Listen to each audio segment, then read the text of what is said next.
They heard whispering on the baby monitor, but the baby couldn't talk yet. In a cozy suburban home, nestled at the end of a quiet cul-de-sac, lived Erin, 32-year-old first-time mom. Her days were filled with the joys and challenges of caring for her 10-month-old daughter, Lily. Erin's anxiety often got the best of her, but she was determined to be the most attentive mother she could be.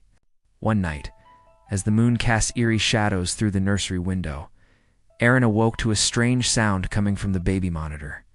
At first she thought it was just static, but as she listened more closely, her blood ran cold. There was a faint whisper, barely audible but undeniably present. Erin's heart raced as she realized the impossibility of what she was hearing. Lily was far too young to form words, let alone whisper coherently. Trembling, Erin crept to the nursery, her bare feet silent on the cold hardwood floor. She pushed open the door, half expecting to find an intruder, but instead saw Lily sleeping peacefully in her crib. The room was still, save for the gentle rise and fall of her daughter's chest. Erin checked every corner behind the curtains and even under the crib, but found nothing out of the ordinary. Convinced she must have imagined it, Erin returned to bed, but sleep eluded her. The next night, as she sat in the living room, scrolling through her phone, the whisper returned. This time it was clearer, more distinct. Erin's eyes widened in horror as she heard her own name being called through the monitor.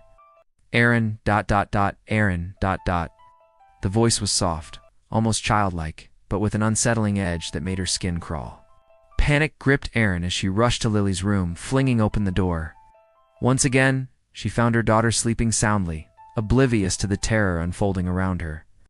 Erin scooped Lily into her arms, holding her close as she scanned the room frantically. The whispers had stopped, but the silence that followed was somehow even more terrifying. Over the next few days, Erin barely slept. She spent her nights watching over Lily, jumping at every creak and shadow. She replaced the baby monitor, thinking it might be faulty, but the whispers persisted. They grew more frequent, more insistent, always calling her name, or speaking in a language she couldn't understand. Desperate for answers, Erin confided in her husband, but he dismissed her fears as sleep deprivation. She reached out to friends, but their concerned looks and gentle suggestions of therapy only made her feel more alone. The isolation began to weigh heavily on Erin, as she felt trapped in a nightmare that no one else could see or hear. One particularly dark night, as storm clouds gathered outside, Erin sat in the rocking chair beside Lily's crib, her eyes heavy with exhaustion. The whispers began again, but this time they seemed to be coming from inside the room. Erin's gaze darted around, searching for the source, when suddenly she saw something that made her heart stop. A shadowy figure stood in the corner of the nursery, barely visible in the dim light. It was tall and thin, with long, spindly arms that seemed to reach out towards the crib. Erin tried to scream, but no sound came out. She lunged for Lily, scooping her up and backing away from the entity. As lightning flashed outside, illuminating the room for a brief moment, Erin caught a glimpse of the figure's face.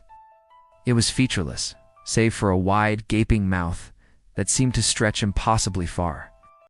The whispers grew louder, more frantic, filling the room with a cacophony of otherworldly voices. Clutching Lily tightly, Erin ran from the nursery, down the stairs, and out of the house. Rain poured down, soaking them both, but Erin didn't care.